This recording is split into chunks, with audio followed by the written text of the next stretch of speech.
Hi everyone, welcome to your library at home. My name is Rebecca, I'm part of the public programs team at the State Library of New South Wales.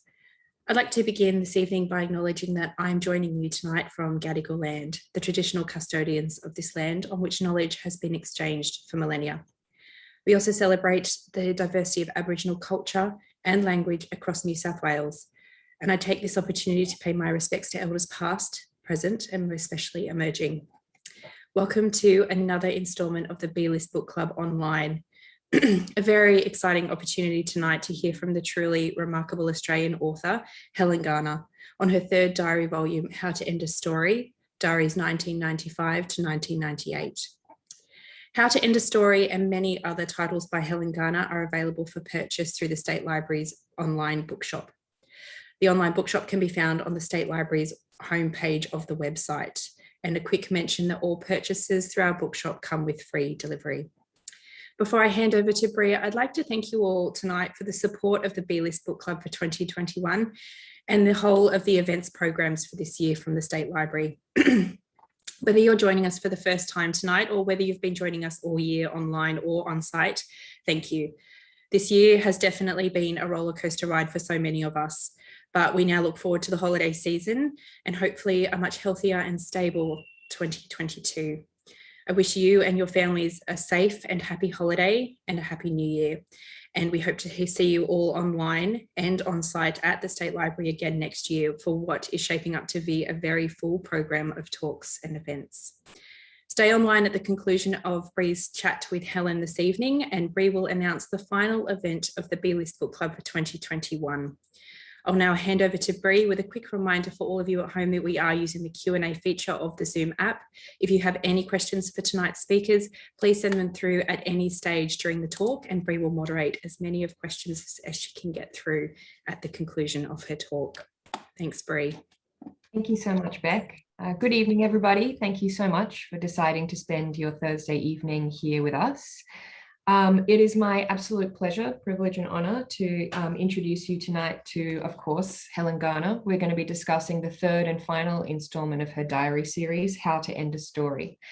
Helen, if you're there, can you please turn on your microphone and camera while I read out your fantastic bio? Helen Garner writes novels, stories, screenplays, and works of nonfiction. In 2006, she received the inaugural Melbourne Prize for Literature, and in 2016, she won the prestigious Wyndham Campbell Literature Prize for Nonfiction and the West Australian Premier's Book Award. In 2019, she was honoured with the Australia Council Award for Lifetime Achievement in Literature. Her books include, but are not limited to, Monkey Grip, The Children's Bark, Cosmo Cosmolino, The Spare Room, The First Stone, This House of Grief, Everywhere I Look, The Yellow Notebook, what I refer to as the Red Notebook, which is actually called One Day I'll Remember This, and of course, The Blue Notebook, How to End a Story. Good evening, Helen. Thank you so much for joining us. Hello, thanks for inviting me. So these two diaries in particular, the final two, they are split down the middle sort of in 1995, which is the immediate and then the slightly aftermath of The First Stone coming out. And I want to ask you first a few questions about not so much The First Stone or any of that content, but about that time in your life and about success and about that time in your career as an author. These diaries begin when you are learning, and you talk about how The First Stone was such a commercial success in terms of like the sales and the coverage. But you also wrote that there was a phantom of the book out there, that there was sort of this kind of phantom-esque version upon which people could pin whatever they want. And you wrote that someone said to you that success often brings with it an unbearable guilt. And I wonder if you have any like more clarity with hindsight, or if things became clearer to you when you were revisiting these diaries to put them together, if there was an overlap in like the discomfort you were feeling about the success and the fact that it was a success of this book that was such a sort of phantom in the public eye. If you just froze a moment ago, and Oh, I think sorry. I think I understood your question. A bit of it was missing. Yeah, well, this was my first non-fiction book, and it was the circumstances of its publication and the subject matter were very painful to a lot of people and very difficult, and they were a sort of scene or a site of very vigorous struggle and dispute. And I had no idea that the book was going to sort of explode the way it did. It took me a couple of years to research and write it. In fact, when I first heard this story, I thought, I could write something for a newspaper about that, because I was, living on freelance journalism, and I was looking around for things to write about, and I thought, that's an interesting story. And when I started to look into it, I hit a lot of barriers and roadblocks, and that caused me to be more and more keen to do it. So it was it was a very difficult process, and I made a lot of mistakes over those years. And then the book came out, and the thing that happened was the two complainants in the case at Ormond College tried to take out an injunction against the book's publication, which was, I think, I still don't know why they thought that was going to work, because anyway, I don't want to go back to this gruesome story, but it did mean that a cynical person would say, that was the best publicity I could have got. The idea that people were trying to stop the book from coming out, everybody immediately thought that they wanted to read it for that reason, if no other.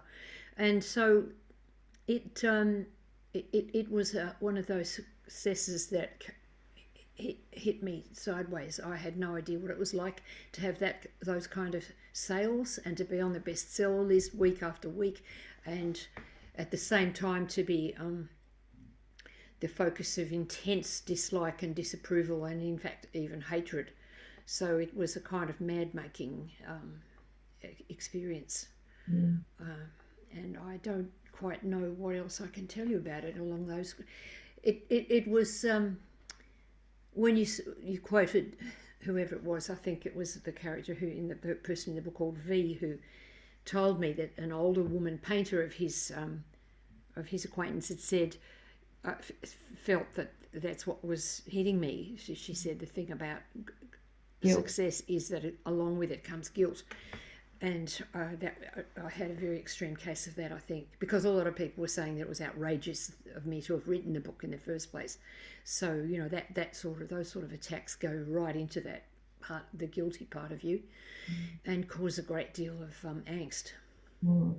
Someone else said though that once you're successful, nobody will tell you the truth anymore. And I wanted to know if that was true. Yeah, that was in the film industry. That's right. Very different. Yeah, I think that's a quote from... Yeah, it was someone had read a movie review that you'd written, and then... Yes, and he was wounded by it, and he was... I was amazed, because I thought I'd been terrible, handled because I was reviewing movies for a living, and I loved it. And I certainly didn't dump on his movie, but he took it badly. And someone who was overhearing the conversation that we had in a public place said, well, I'd only, this is my first movie, and I'd only just come out of film school. And this woman who was a producer said, yes, and where you'd never been told the truth about yourself, and now you never will. And so we all laughed, and that kind of defused the moment. But it's very hard to bear being criticised, harshly criticised, or criticised at all, really. If you stick your neck out and make a movie or publish a book, you're putting your head on the block, really. And I learned that the hard way, but I already knew that. This was a rather worse example of it. Did you feel a shift was there a shift in your attitude towards your work on either side of that, like, stratospheric level of success? Like, it just seemed like it took the kind of career side of your writing life to this whole other place quite quickly. Yeah, well, see, I think I'd already published, 4 books of Mm, fiction. So it's not like I was new to the trade. mm, But the whole thing is that a non-fiction book, especially one that's, sort of going into a sort of hot topic, a topic that people have very hot and angry feelings about, you wade in there and it's a whole different story. I mean, nobody was talking about, whether my sentences were attractive or not. They were just talking about the content, and that's a whole different story. mm. Yeah. So yes, well, it did change. It did change. It meant that I didn't know what sort of writer I was anymore. I'd always thought of myself as being a fiction writer, and then this book came out, and it had a success that none of my fiction books had had. And I hadn't really thought about it in these terms until this minute.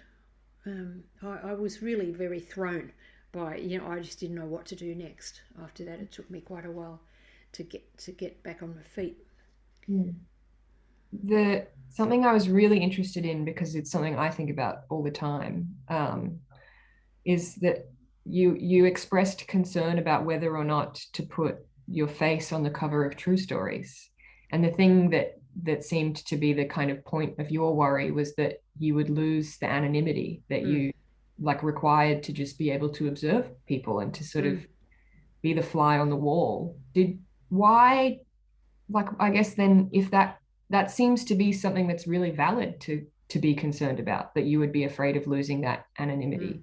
Why where? Well, I think that was a kind of neurotic fear in a way. I think, I mean, it would be different if I was sort of tall and glamorous and young, and or looked like Germaine Greer, or presented myself in a flamboyant way.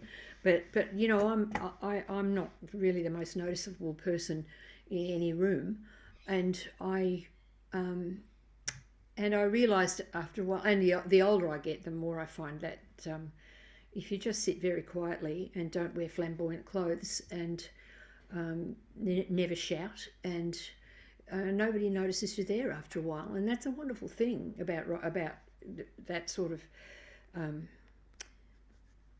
writing, especially when you're writing about not the first stone, but the kind of journalism that I'd always done, where I'd like to go to a place and be there for a couple of days and watch what happened. I've always found that after about an hour, they forget you're there because they're so busy doing their thing. And I mean, for example, I spent several days in the morgue in Melbourne once, and they were, I know this sounds really weird, but they were some of the happiest days I've ever spent working. I was so fascinated and so moved by the people that I was observing. Same when I went out after, I think the first job I did after the first stone came out was that I went out to an outer suburban, working class hospital, and followed a gynecologist around, an obstetrician. And actually she wrote me a letter, this woman. She said, I've read your book, why don't you come out here and see what women's lives are really like? So I went out there, and just this sort of joyfulness of being with people where they're working. So I didn't find that anonymity or lack of it was going to be a problem at all, and it never has been, really. Good. I have a question about prizes, and I'm going to read a few different things about prizes that are in the diaries. At page 4, you wrote, I heard that at the first meeting of the judging panel for the New South Wales Premier's Award, a woman judge made a very strong statement. If my book even got on the long list, she was going to do something drastic. I forget what. I couldn't stop laughing. It was almost as exhilarating as winning. And then on page 9, the book's shortlisted for 2 prizes. I know I won't win either of them. I'm exhausted. This will never end. And then on 29, you described the consolation prize of getting one of the Australian Booksellers Awards, for which you received a fax machine wrapped in brown paper and $1,000 and made a 30-second speech. And then you win the kibble, which is 20 grand, and you are very excited about being able to buy a new stove and tiles and to be able to afford to travel. You have been listed for and won many prizes throughout your career. Have has your feeling towards prizes changed at all? Or what do you think they mean now? And do they mean something? If you have a look at the prizes I've won, as soon as I started publishing non-fiction, I stopped winning them. So I have had to abandon hope, in a sense. In recent years, I've won those kind of prizes that they give you when you're old. The Lifetime Achievement Prize and the Wyndham Campbell. Yeah, Right. well, I mean, I was very delighted with those. But if you look carefully at my list of books, books that I like, for example, Joe Chinque's Constellation. I don't know what that won. I don't think it won anything. This House of Grief, which I spent 7 years on. I think maybe that won the West Australian one. I can't remember. But I don't expect. I don't get. My hopes are never up about prizes anymore in this country. And I, when I realised that I was never going to, for example, win the Miles Franklin, I thought, well, c'est la vie. And obviously there's a kind of, it's hard not to care about prizes, but I think I really don't care about them anymore. I realise that, when you're my age, and if you publish a book that might have sort of prize-worthiness about it, you're not going to get a prize, because they're giving the prizes to young writers to encourage them starting out. And I just don't think about them anymore. I think a person of your age is much more interested in prizes than a person of my age, and that's probably the way it should be. Well, one of the reasons I asked was that during the time when I just started reading the Blue Diaries, I was at the very finishing end of judging a very small, well, not small in terms of importance, but a small as in the size of the entries were small, writing prize. And it was the first time I had ever judged anything. And I found the experience quite troubling and almost like confronting, and didn't enjoy it. And I don't think I ever want to do it again.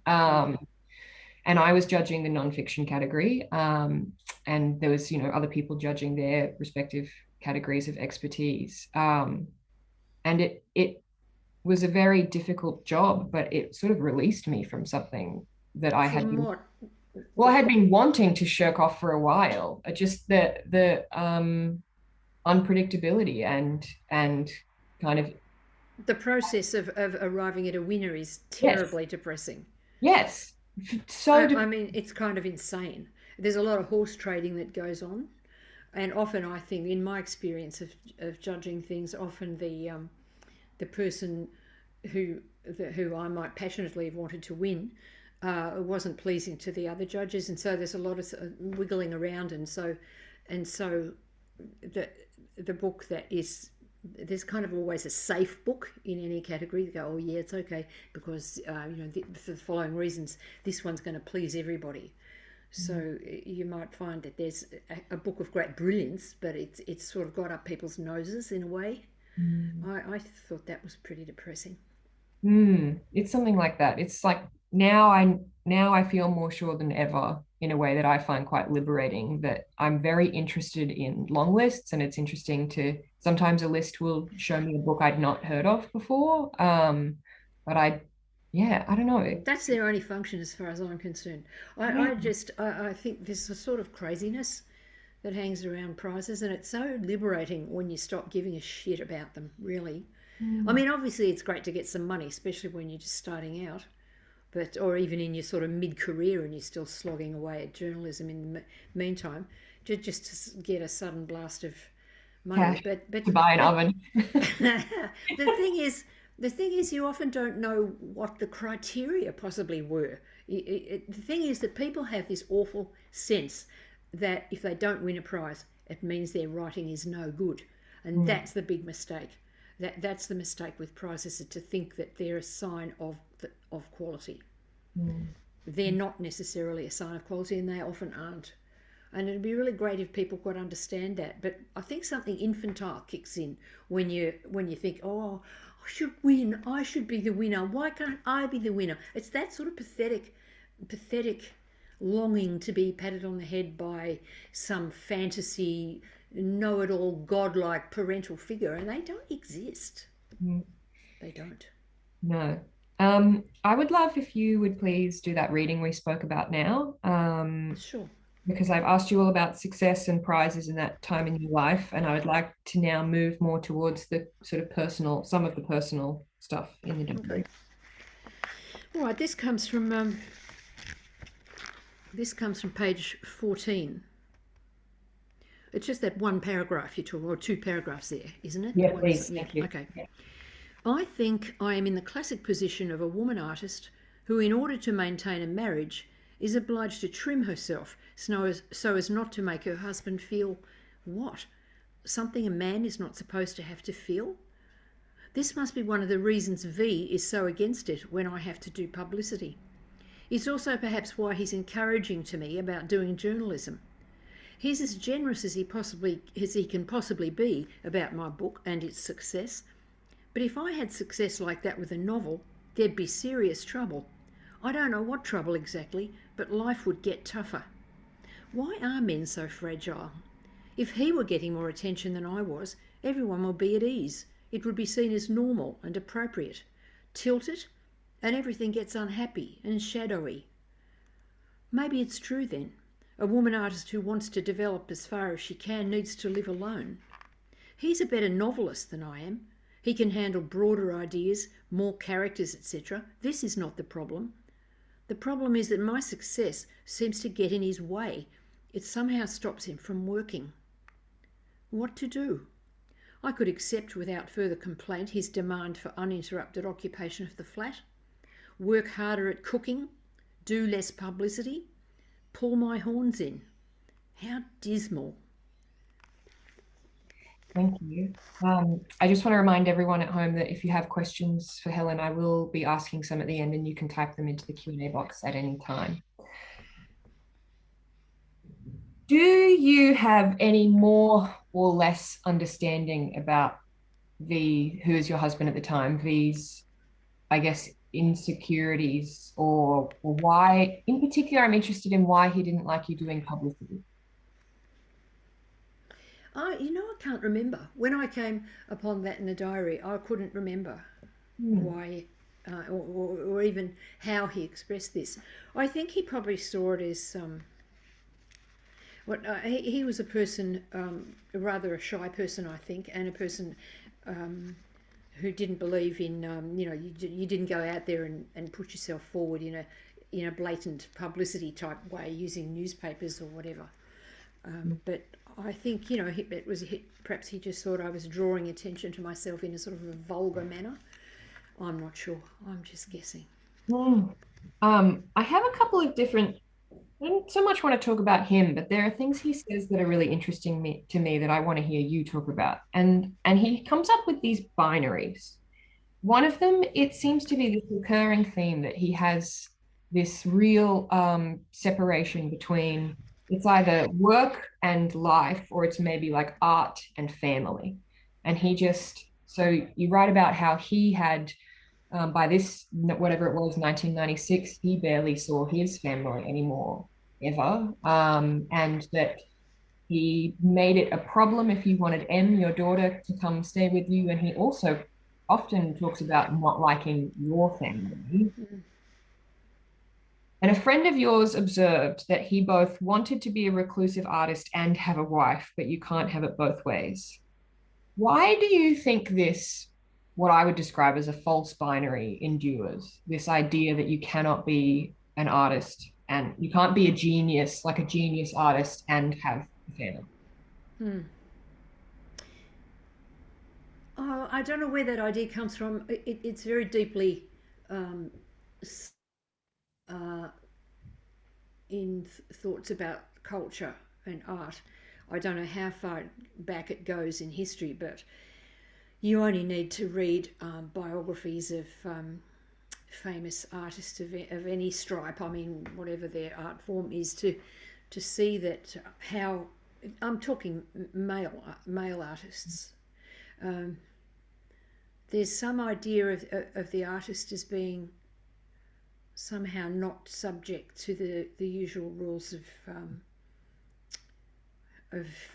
human behaviour, that there all sorts of things they're excused from the sort of low rent duties of hanging out with kids or cleaning the house, or there's something about being an artist that means you don't have to do shit work or to waste your time with people who aren't as clever as you or as talented as you.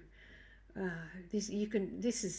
mean, I don't know if it's still the same in your generation, but in my generation, this is the way people thought. And I mean, I couldn't count the number of women I know who were married to artists who expected them to kowtow to their so-called genius. There's a scene in the book where I talk to a friend of mine who's married to a painter, and she's in the same position as I was, which was that you were supposed to be out of the house all day, and yet you were still actually sort of you're responsible for the running of the household and the cooking and so forth, but you had to get out while the guy was doing his thing. And I mean, that's the worst part to me about this story, is to see myself being so abject in the face of this force. But it is... I think modern feminists, perhaps feminists, younger ones of your generation, like to think that they would not be so abject as somebody like me was in this story. But I do wonder about that. I wonder how strong that belief still is. It may not be sort of directly expressed, but it's a very... painful thing and causes great suffering with those ideas. In particular, I found it really striking. There was the scene where you and V were out walking, and he said to you, intending to reassure you, you are a writer, that's all you are. And you didn't say, but you thought in response, well, that's not true, I'm also a mother. He just had this incredible way of like blotting it or just ignoring, kind of just blanking out that entire part of your life. And I wonder, one of my questions was going to be, do you think it's gotten any better? But you mean in general? Well, specifically for mothers, I guess, as well. But then I just remembered, maybe it was about 10 years ago now, there was that story that went around that Zadie Smith and a very famous American successful male writer, Nan writer, and she was pregnant with her first child. We all think it's Jonathan Franzen, but I don't think that's ever been confirmed or denied. And she was pregnant with, must have been her first child. And he leaned over to her and he said something like, oh, are you worried? Are you concerned or afraid now that you're basically going to be out of the game because you're becoming a mother? And she replied saying, oh, are you afraid you're going to miss out on like this entire colossal experience of humanity?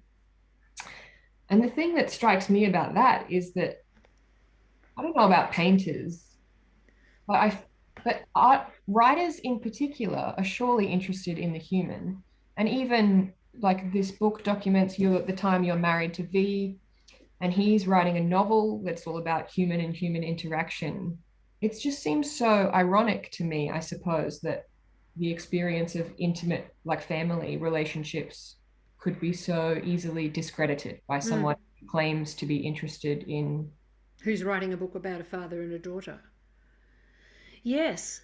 Well, but you see, there's this idea of the idea of the mighty artist is that he has godlike powers, and he's able to create things in his mind, and he doesn't get stuff from ordinary life. He's not inspired by things that happen around the house or between him and his children, if he has any. It's an idea of creation, I think, that great art is springs fully armed from the head of Zeus. It's not something that you dig up in the sort of shit of ordinary life, which is how I think, I personally think that's what it is.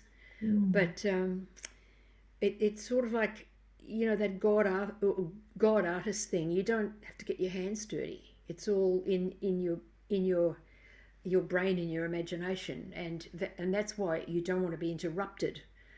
That's the whole Stravinsky's lunch syndrome is that you have this right to be left alone in this kind of perfect bubble of your imagination in which everything is seething and coming into being, whereas outside that bubble is all the shit and boring matter of ordinary life, which to me is what life is.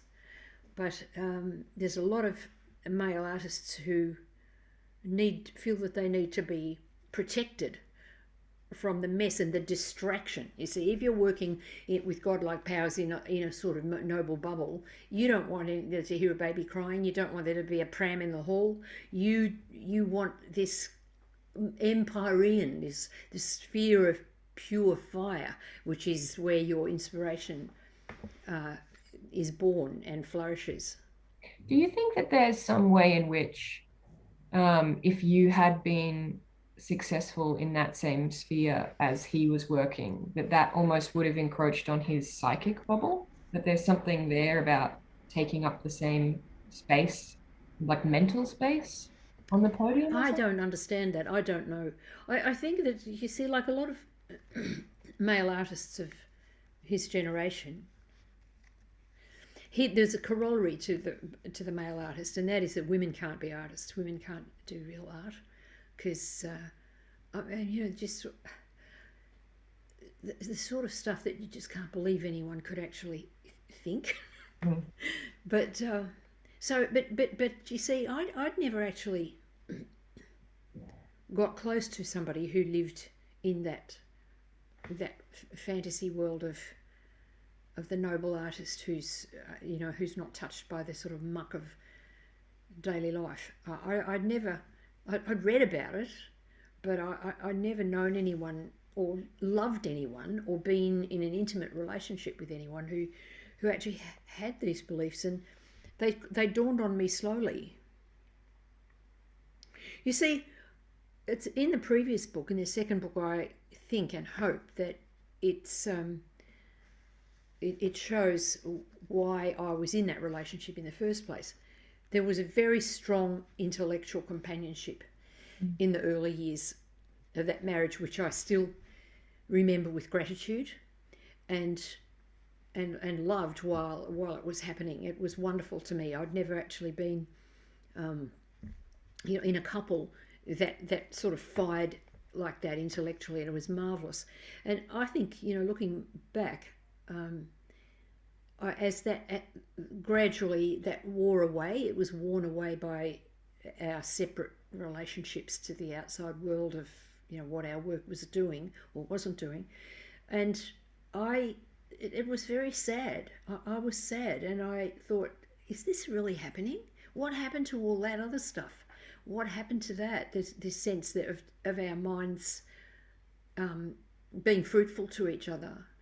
And I used to think, this isn't in the diary, but I don't know if this is just a retrospective thought, but I guess I used to think, well, this is only going to last, this is a bad period. And it's a bad period because he's striving to write this book, and he's expecting me to make all sorts of sacrifices around this book.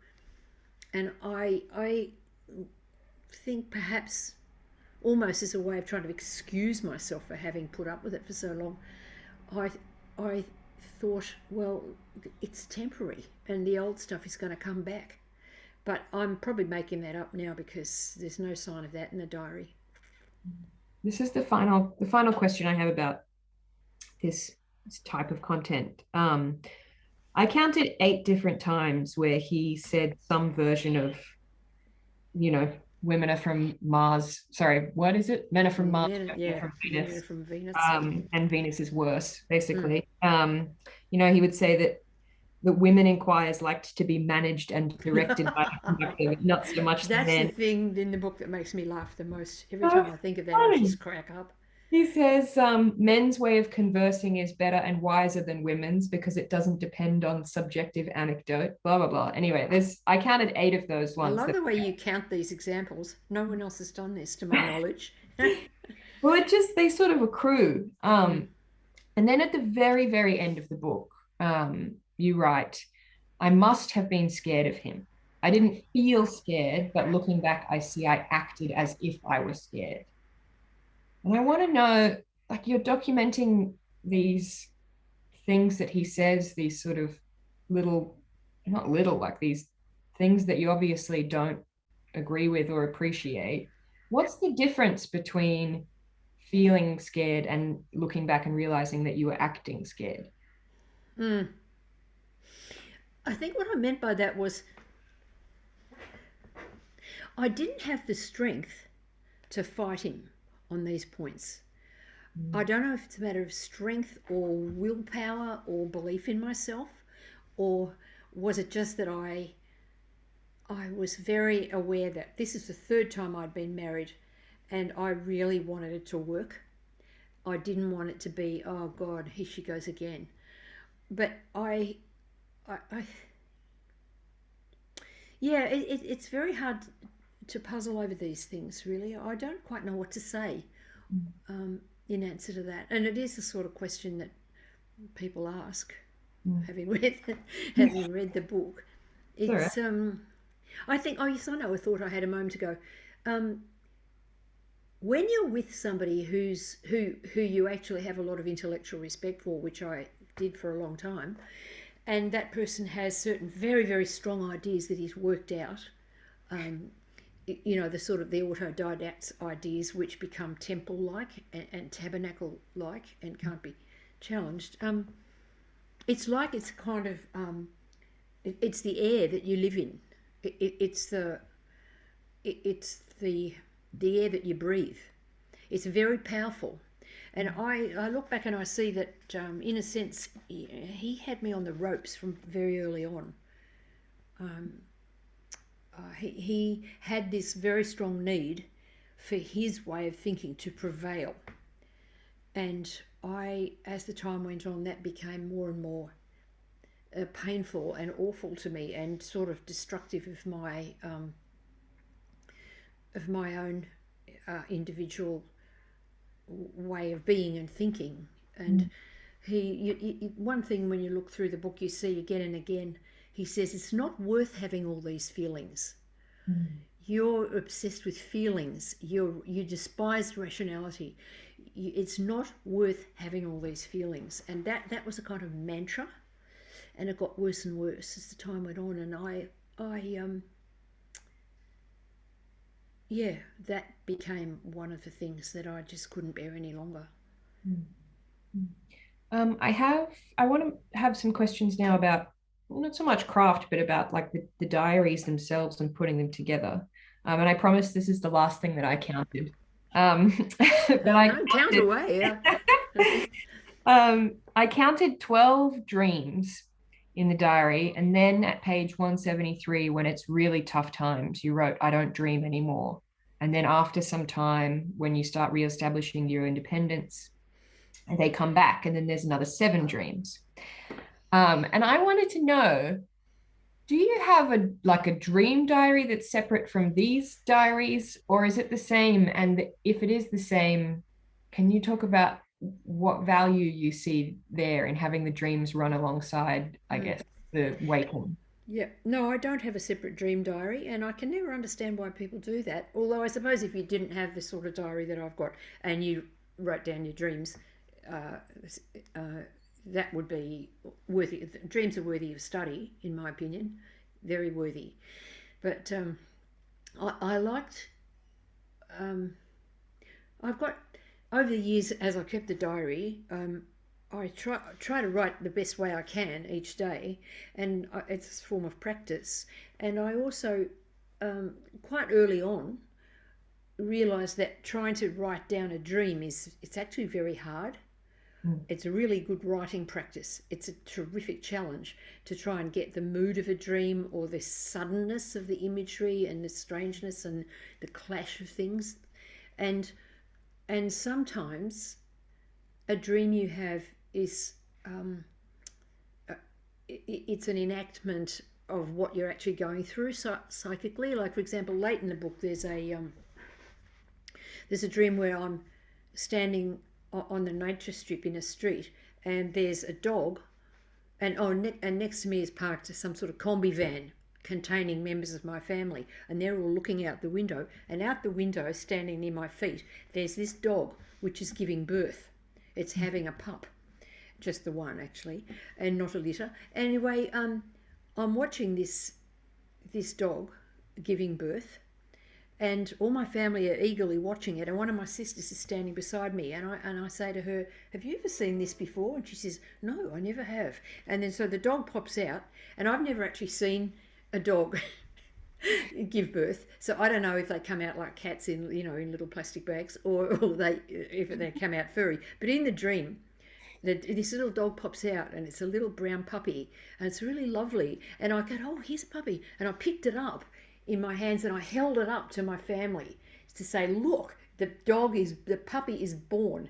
And it had all this brown fur, and it was kind of muscly and strong, and I loved that dream. And it seemed to me, when I found it in the diary, I thought, yeah, this dream's actually talking about this process I'm going through, which is I'm just trying to get born. I'm trying to muscle my way out of this containment that I've been in.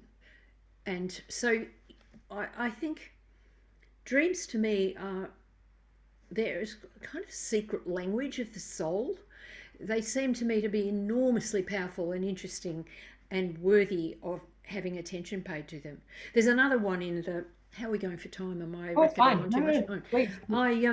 There's a dream that V tells me about having, and he's not at all interested in dreams. He says at a certain point, if he's reading a novel and there's a dream, he turns the page. He doesn't even bother to read it. But he told me that he had a dream. He said he dreamed that in the back seat of a car there was a bear, and it was a beautiful bear, and it had brown. This is another dream about a creature with brown fur.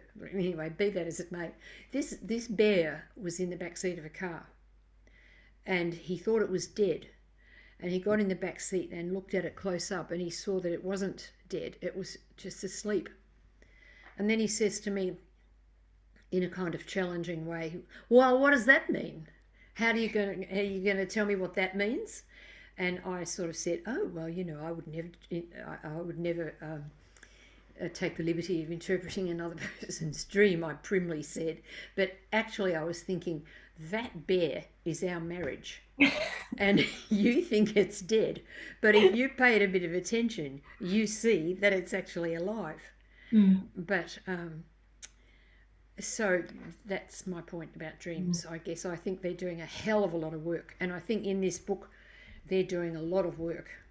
There's another one right near the end where I dreamt it was I was on at Bondi, where there's all the concrete part, before you go down onto the sand, and the waves were crashing right over it, and I was really scared, and I looked out, and these crashing waves were there, but there were boys riding the waves, even though the waves were crashing straight onto this concrete, and they were sort of powerful and wonderful.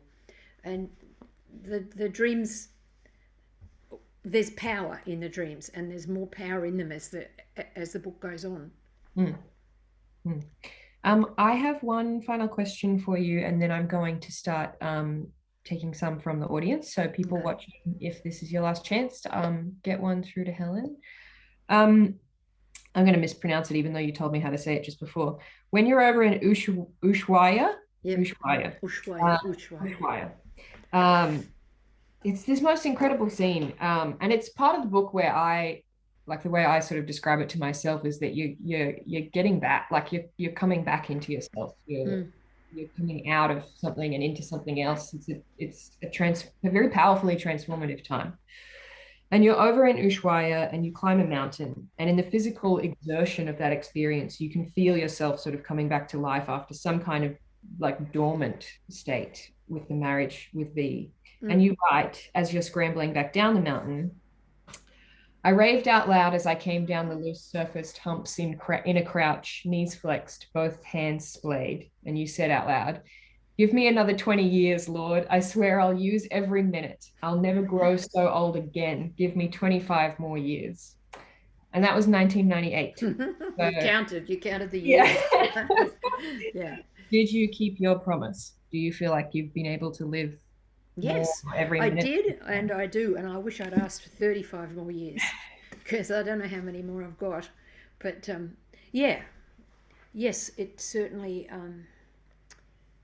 It took me a while to scramble back to my feet after that trip to the Antarctic, but yeah, I learnt something there, and I did. Yeah, I can say yes in answer to your question. Okay, I already have about 20 questions, so I'm choosing the ones that there are a couple here that overlap, so I'm going to ask those first. Here's one. Have your views on psychology and visiting a psychologist changed since you wrote your diary? I actually had a question in here about as well about you wrote there's something dry and tough about the Freudian stuff that I greatly respect, but sometimes I miss the poetic nature of the Jungian. Yep. Have So, your views on I guess that changed at all over or? well, the questions that uses the word psychology and psychologist, and I, what the sort of therapy I was doing in the book was psychoanalytic psychotherapy, which is not quite the same as a full-on analysis where you go 5 days a week. You know, I mean, it was a few steps back from that in intensity, I suppose. But no, my view, what I learnt from that was the extreme usefulness of that process, and I'll always be grateful for it. And the thing is that if you get a good therapist, they can boot you right up the arse, and that's what I was needing. But just that you get stuck, you can get stuck in the mess of your life, and sometimes you just need help to get out. And sometimes that process can be very, very painful and challenging, and sort of humiliating, because you've got to lay down your defences, and you've got to look at your own contribution to what's wrong in your life. I have a very strong respect for that process, and if anything, my respect has grown over the years because of various people I know who have benefited from it, and that's my answer. Right. There are several questions here about the like fiction, nonfiction divide. And I had one that I didn't get to that's about this as well. And it was just referring to that you mentioned a couple of times in the diaries that there was a sort of sweet spot or a crack between fiction and nonfiction, and you thought maybe that's where your kind of spot was, which obviously foreshadows the spare room. I shouldn't say obviously, I presumed that it Yes, sort of I foreshadows. think you're right in saying that. Yeah. But then also most of your other work has been nonfiction since then, apart from some short stories. As Catherine has written here, it's interesting to hear you talk about the distinction between writing fiction and nonfiction, particularly with the critical reception changing. Do you ever feel a desire to return to fiction to write another novel? No, I don't. Well, no, I don't. I have a lot of respect for the novel as a form, but I don't think it suits me really. I think that the only book of mine that I would call a novel, fully a novel, would be The Children's Bach. And when I look back at that now, I sort of can't believe I wrote it. I mean, when I pick it up and turn the pages, which I recently did for some reason, I was amazed. I thought, I don't remember writing this. I don't remember the person I was when I wrote this book. It seems so long ago, and so I think it's good. I think it's a really good book, but the urge to write a novel sort of left me at some point. I'd like to write. I like to write a story or a book-length story, but I don't want to have to make things up. I'm not interested in making things up. So actually, probably that's the answer to your question. Someone That's asked, that's if you think that a novel has to be made up, but we could be here all night if we tackle that one. Someone has asked if this is the third and final one, and a related question is, does Helen have any intention of publishing the diaries of the experience of writing Joe Cinque's Consolation, The Spare Room, or This House of Grief? Well, I don't know. I I just hardly managed to drag myself to the end of this one. It's an excruciating process doing these diaries, really quite ghastly in many ways, just because you've got to look at yourself and see the awfulness of what you were like, and mistakes you made, and how you hurt other people, and it's really completely ghastly. But I thought I was trying to find a point to aim at in my life that I could end this current book at. And to save me, I kept thinking about Maria Cinque, Joe Cinque's mother, and the day that I first met her, which was in the toilets at the Courthouse. At the courthouse in Canberra. And I thought, if I could drag myself that far, she was like this figure on the horizon, and of course I just love her, and we're still friends. And I thought, if I could drag myself that far, I could get out of this awful story. But as it turned out, I found that I was out of it long before I met her. So, but I would like to write about her, and I'd like to use what I've got already written about her. So I don't know, maybe I think people, publishers, like trilogies. They don't like whatever fourologies, whatever they're called. So I don't know how I'm going to manage that, but there's plenty more interesting stuff to write about, but I don't know if the diary is the right form for it. Someone called Kelly has a question which relates to something you just mentioned. I've heard a lot of people saying that How to End a Story is their favorite diary of the three, and I agree. But I agree that it's incredibly strong, but I love them all equally. Is there one that you're most attached to or proud of? Well, yeah. Well, at the moment, I'm still sort of in the thick of the third one, and I'm having to talk about it a lot with in interviews and everything. And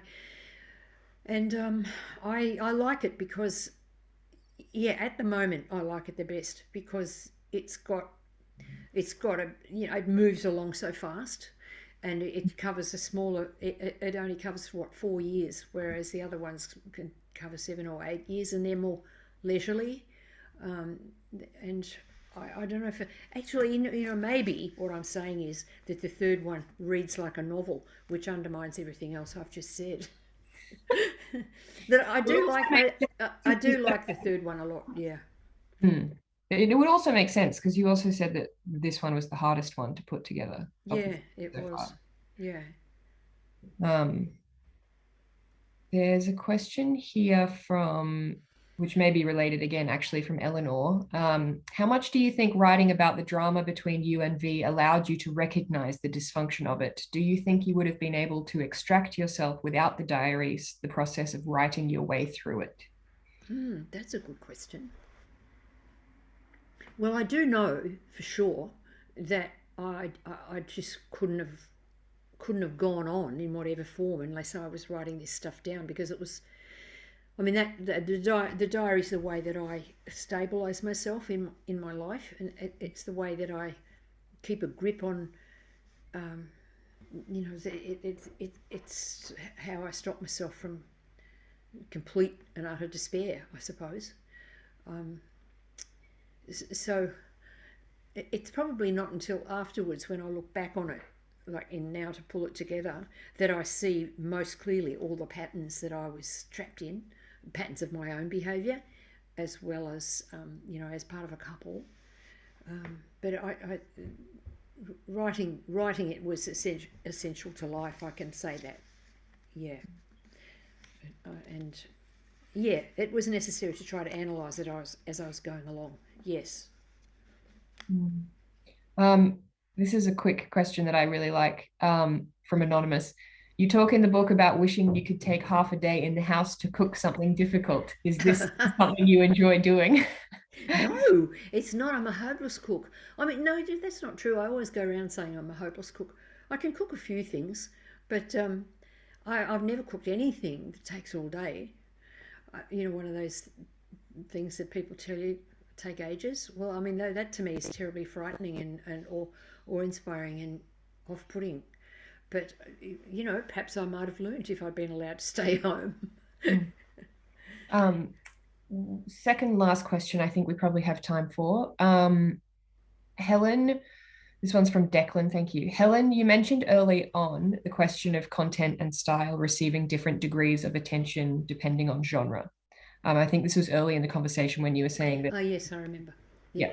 Do you feel that nonfiction receives more attention in terms of its content rather than its style as compared to fiction? In other words, does either genre tend to receive more focus in either area? And if so, how do you feel about this discrepancy? Yes, I do think that. I think that you don't often hear people talking about style when they're reviewing a non-fiction book, but I that doesn't mean there aren't huge variations. But it is true that if you've got a really powerful story and you can whack it down, not with any high artistry, in non-fiction, the story is going to carry the book. Whereas I suppose that could be true about some sorts of novels, but the people reviewing a novel, for example, are more likely to have a look at the sentences and see how they work and pay attention to style. But I think it would be great if everybody paid attention to style. Style is probably not the right word. It's just really how you actually do it. That's How you read? Do you feel like just as a reader, do you feel like you read nonfiction for the same things as you read fiction? Like looking. Well, no, I mean, it depends what sort of fiction it is. I mean, there's some sort of fiction that makes you like float 6 inches above the ground, but I know that I can't stand bad writing, and so if I pick up a book that's kind of clumsily written and poorly edited, and whatever, if it's a novel or non-fiction, I just chuck it. I don't read it. I'm too old for that, you know. I don't want to sit there with this ugly thing in front of me. The final question, which is a sort of, I'm sure you've got quite often, but is still it's ever relevant. Are you often conscious, sorry, this is from Katrina, that your diaries are going to be read when you're writing them? Do you feel terrified or have you become used to it over time?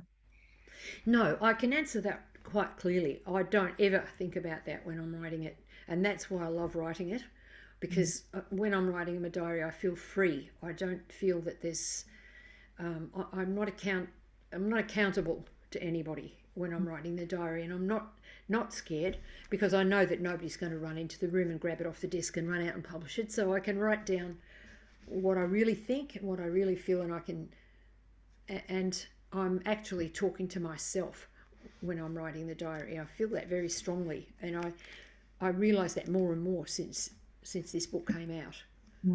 Yeah, I had a question about this actually too, because like about I think about how all the coverage of Philip Roth sort of really blew up with his biography, and he always had that, I think, pretty empty threat that he wanted everything to be burned, when he passed away, all of his archives, which he obviously didn't.